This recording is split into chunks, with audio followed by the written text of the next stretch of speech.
Bikin Titik Soeharto baper, ditawari makan, Prabowo Subianto cuek, mau tak ambilin.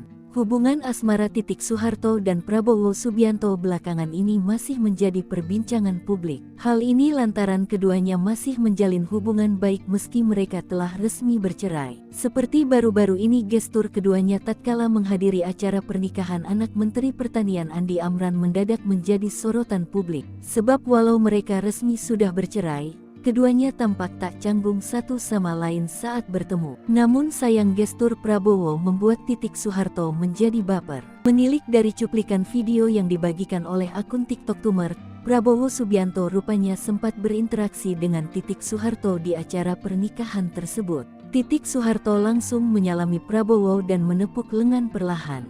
Dirinya juga berbicara dengan nada yang lembut. Mau makan? Mau tak ambilin? Tanya Titik Soeharto. Sayangnya tidak terdengar balasan dari Prabowo Subianto. Ia lalu memutuskan beranjak dan naik ke pelaminan sendirian.